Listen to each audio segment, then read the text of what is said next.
What excites me about directing Henry IV Part 1 is actually, well, first things first, it's the first time I've ever done a history play.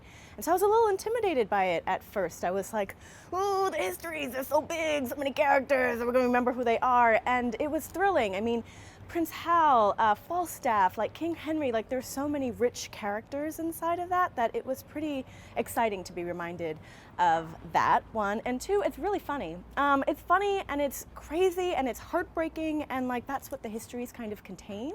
I mean, all of Shakespeare's plays contain that, but like particularly Henry IV Part 1 is rich with all of these different nebulous turns, and that's really exciting. The other reasons why I was really excited about directing a history play is because I feel it's important to kind of ground it in the present. I'm always asking the question of like, why? Why are we doing this now? Why are we looking at this history play? And I think what's really striking to me is what at the center of this story is a kingdom in the midst of a lot of tension, in the midst of questioning where it's going to go next, with a lot of instability. And that feels particularly resonant right now in America. Where are we? What are we doing? What's going to happen? There are factions. We feel divided. And that question at the center of the play feels exciting to explore now in the present, or in a version of America in the present. Like, how are we going to move forward? Who is our next leader going to be?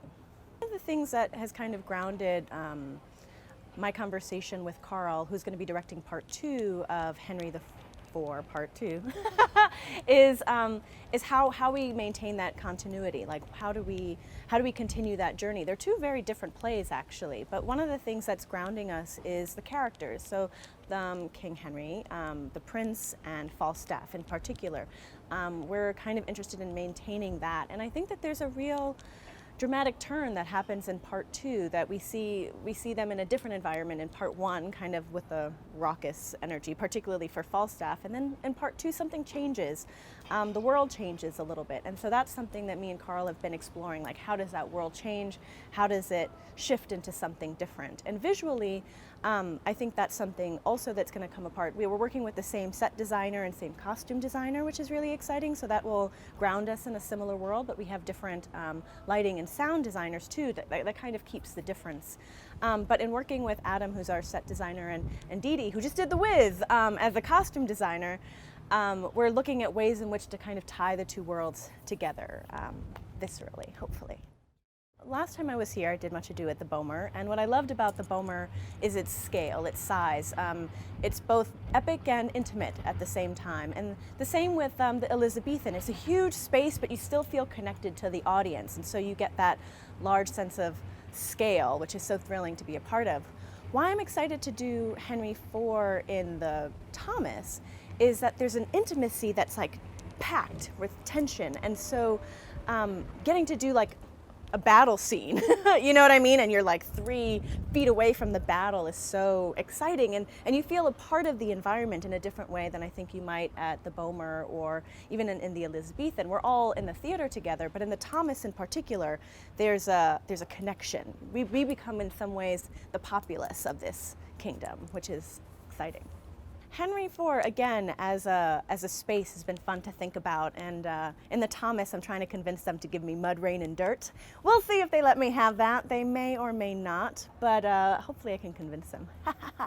I think we'll see almost close to half of the same characters moving between both plays, so we'll get that sense of continuity. One thing that I'm excited about too is that in some ways this is a coming of age story for Prince Hal, and watching him navigate between the worlds of King Henry and Falstaff is a really thrilling adventure too, and we kind of live between this place of virtue and vice, but what virtue is and what vice is and what honor is all up for questioning, and that's a pretty exciting place to be. You know, I think it's important and significant that all 3 directors of the Henrys are people of color. I think it adds a certain perspective to it, which is unique. I mean, particularly for me, it's shaping how I think about this America that Henry IV is going to live in, and what are the politics of that, and how are the factions being divided, and across what lines are they being divided. I mean, these are families that are fighting against each other, and how we define those families, or how those wars are being fought, I think will be significant thematically across the three plays.